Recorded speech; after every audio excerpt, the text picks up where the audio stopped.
नमस्कार दोस्तों, मैं डॉक्टर नीरेंद्र राय। मैं एक न्यूरोलॉजिस्ट हूँ। मैंने अपनी न्यूरोलॉजी की ट्रेनिंग एम्स दिल्ली से की है। मेरी एमबीबीएस और एमडी मेडिसिन की ट्रेनिंग बीएचयू से हुई है और मैं एम्स भोपाल में न्यूरोलॉजी का हेड ऑफ द डिपार्टमेंट था।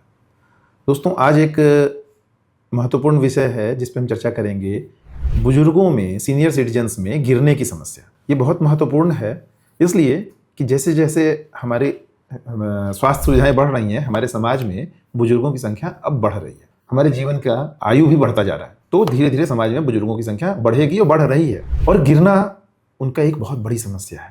दोस्तों, आप जानते हैं 60 साल के उम्र के बाद हर 3 में से एक आदमी 1 साल में गिर सकता है। और गिरना एक सामान्य घटना नहीं है। गिरने के बाद और भी इससे जुड़े हुए बहुत सारी समस्या खड़े हो जाते हैं, जैसे कूल्हे की हड्डी टूट जाना, सिर में चोट लगने के बाद सिर में ब्लीडिंग हो जाना, छाती में और कहीं चोट लग जाना। और इस गिरने के डर से जो सीनियर सिटीजन हैं वो चलना कम कर देते हैं, और उस चलना फिरना कम करने की वजह से मांसपेशियां और कमजोर होते जाती हैं। ये ध्यान दीजिए, हमारी मांसपेशियां चलने के लिए बनी है, दौड़ने के लिए बनी है, काम करने के लिए बनी है। और जब हम एक बार गिर गए, 2 बार गिर गए, तो गिरने के डर से हमने चलना फिरना कम कर दिया, डर के बैठ गए। डर के बैठे तो मांसपेशियां और कमजोर हो गई, और वो और कमजोर हुई तो और गिरने का चक्र शुरू हो गया। तो ये एक दुष्चक्र शुरू हो जाता है। और एक महत्वपूर्ण बात यह है कि गिरना जो है ये बचाया जा सकता है। उस पे जाने से पहले हम ये चर्चा करेंगे कि इसके रिस्क क्या है, तब हमें समझ उसका इलाज हम ज़्यादा अच्छे से कर पाएंगे। क्यों हम गिर जाते हैं, क्या वजह हो सकती है। तो एक उम्र के साथ हमारे शरीर में, हमारे शरीर के खड़े होने में, हमारे पोस्चर में, हमारे खड़े होने के स्टाइल में परिवर्तन आ जाता है।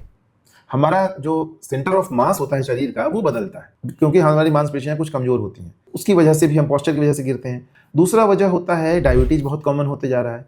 डायबिटीज या शुगर की बीमारी में हम जब खड़े होते हैं तो हमारा ब्लड प्रेशर कम हो जाता है, गिर जाता है, तो ब्रेन को ब्लड कम पहुंचता है। एक वजह है आंखों की रोशनी, विजन की प्रॉब्लम की वजह से भी हमें गिरने का डर बढ़ जाता है। तो आंखों को हमें ढंग से आंखों का केयर करना है, चश्मा की पावर अगर बढ़ रहे हैं तो हमें बढ़ाना है। एक वजह होती है स्लिपरी सरफेस, बाथरूम में हम ध्यान नहीं दे रहे हैं। और एक सबसे प्रमुख वजह है चप्पल नहीं बदलना समय पे। हम इसी चप्पल को, पुराने चप्पल को यूज करते रहते हैं, चप्पल का जो सोल है वो चिकना हो जाता है। तो ये सब कुछ वजह है। और हाँ, एक वजह दवाइयाँ। जो बुजुर्ग लोग होते हैं, सीनियर सिटीजन होते हैं, उन्हें बहुत सारी दवाइयाँ हो जाती हैं। डिप्रेशन की दवा, ब्लड प्रेशर की दवा, शुगर की दवा और बहुत सारी दवाइयाँ। और ये दवाइयाँ आपस में मिल के बहुत सारे खुराफात कर देते हैं, उससे भी हमारा ब्लड प्रेशर कम होता है। तो डेली, रोजाना 20 से 30 मिनट एक्सरसाइज जरूरी है।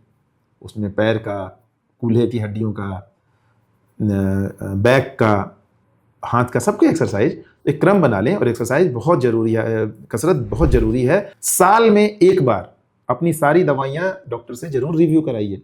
कौन कौन सी दवा जरूरत है, कुछ घटाना है, बढ़ाना है, क्योंकि हम एक बार दवा ले लेते हैं, फिर 5 सालों साल उसको खाए जाते हैं, तो वो प्रॉब्लम हो सकती है। आंखों को नियमित जांच कराते रहिए कि हमारी रोशनी। और महत्वपूर्ण है, रात में जिस कमरे में बुजुर्ग लोग सो रहे हैं उसमें डिम लाइट जरूर हो, नाइट लाइट जैसी चीज़ें जरूर हो। ये कुछ छोटी छोटी चीज़ें हैं, बड़ी छोटी छोटी चीज़ें हैं जिससे हम गिरने से बच सकते हैं। और एक गिरना घर का जीवन बदल सकता है। एक बुजुर्ग अगर गिर गए और उनके ब्रेन में ब्लीडिंग हो गई या कूल्हे की हड्डी टूट गई, तो 3-4 महीने तक घर के सारे सदस्यों का जीवन बिल्कुल बदल जाता है। जो इंडिपेंडेंट, जो स्वतंत्र रूप से वो बुजुर्ग अपना काम कर रहे थे, अब वो पूरी तरह से बिस्तर पे चले जाते हैं और सारे घर के केयर गिवर उनके आगे पीछे लगे रहते हैं। अगर ये आपको हमारी जानकारी अच्छी लगी तो अपने मित्रजनों को, प्रियजनों को, अपने सीनियर सिटीजन्स को भी जरूर भेजें, और बच्चों को भी भेजें, वो भी एक दिन सीनियर बनेंगे। और हमारे चैनल को लाइक करें, सब्सक्राइब करें, ताकि हम समय समय पे आपको सूचना भेजते रहें। धन्यवाद।